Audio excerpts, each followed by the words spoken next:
This portion of the news brought to you by McDonald's. McDonald's, I'm loving it. Welcome back. Minister of Finance, Prime Minister, the Right Honorable Perry Christie, thanking the InterAmerican Development Bank for taking the time to listen attentively to the various points of view from the Caribbean. So, Charisma, Prime Minister Christie's comment came from the opening ceremony at the IDB Caribbean Governors meeting in Grand Bahama today. Shashina Roll from our Northern Service reports tonight on the relationship between the Bahamas and the IDB. The opening ceremony of the InterAmerican Development Bank pre-annual meeting began with the presentation of flags, followed by a Bahamian cultural performance by the Grand Bahama Youth Choir.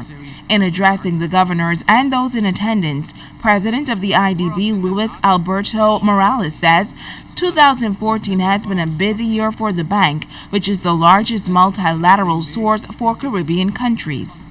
Our approvals were over 3 times greater than the institution in second place. In general, loan and grant financing totaled $610 million, 77% of which was investment operation focusing on areas such as fiscal reform, citizen security, and energy. In addition, disbursements achieved $355 million, and net loan flows continued their positive trends, increasing to $215 million in 2014. During the address, the nation's leader gave an in-depth presentation of the InterAmerican Development Bank's role, his hope for the region, and plans for the Bahamas. Christie says the IDB is assisting the Bahamas in undertaking 3 projects that will revolutionize planning in this country. The first is a $450,000 technical cooperation grant for the creation of a 25-year national development plan.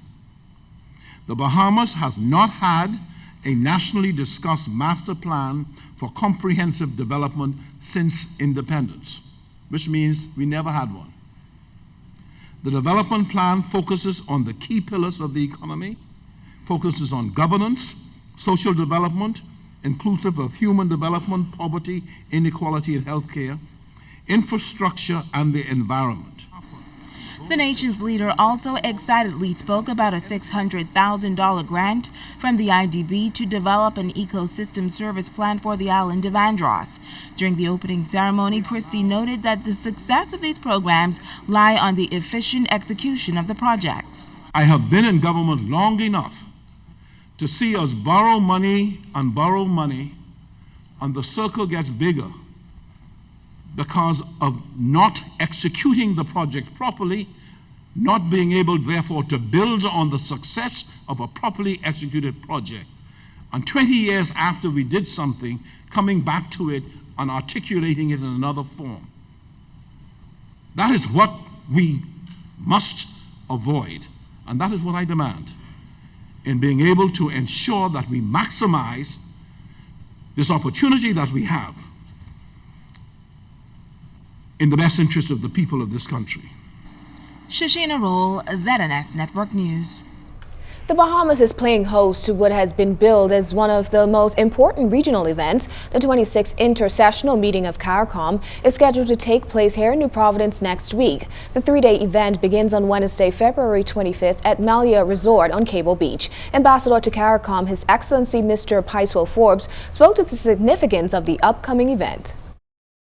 I note the fact that the Bahamas operated almost in a state of absentia interregionally for some time, and now that there are many issues that the Bahamas is leading, especially that of climate change, and also the poverty issue, along with the transportation issue in the CARACOM and also immigration matters.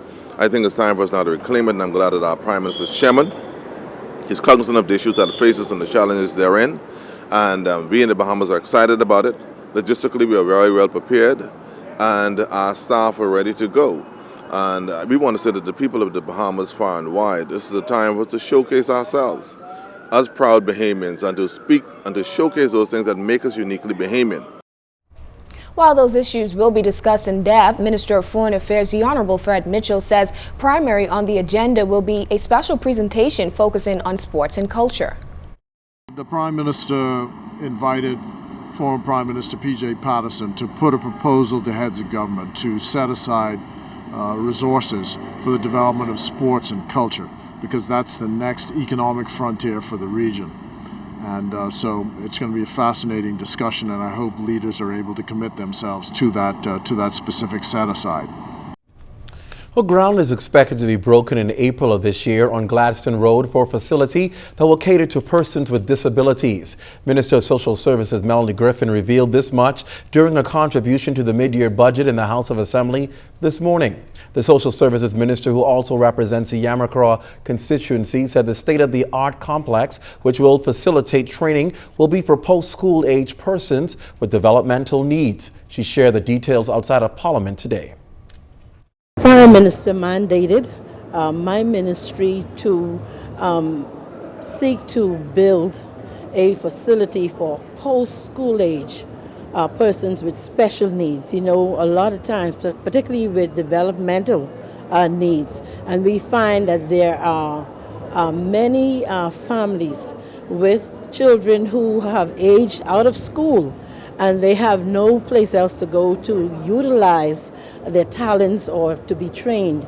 And so we are so delighted that we will be able in April to break ground for that facility and hopefully to begin construction by the end of the fiscal year or very early in the new year. Also contributing to the debate was Marco City MP Greg Moss. He again talked about the new immigration policy, saying it may not target the intended persons. This promoted a response from the immigration minister. What our Constitution says, or what it doesn't say, is a matter of law to be interpreted by our courts after due process, and all persons who thereby are found to be entitled to citizenship should be granted it. And those who are not should not. But this is not something that is a matter of policy. This is not an executive decision. People who are born here and lived here all of their lives are Bahamians in every sense of the cultural sense. The question is always whether they are Bahamians in the legal sense. And I can assure you that no one who is Bahamian in the legal sense is deported from this country by this government. Meanwhile, opposition leader Dr. Hubert Minnis questioned government's optimistic outlook of the country's economy when he claims they have failed to meet many of the promises they made leading up to the last election. The fact that many are falling through the cracks of joblessness, mortgage foreclosure, and resultant homeless, and despite the fact that families continue to fall into the abyss of crime, the government, who purported to believe in Bahamians, spend their time coming up with ways to keep the blinders on the electorate. But, Mr. Speaker, I want to remind them that the blinders have now been removed. The people are seeing the truth. They're seeing the facts. They're seeing who you are. This portion of the news was brought to you by McDonald's. McDonald's, I'm loving it.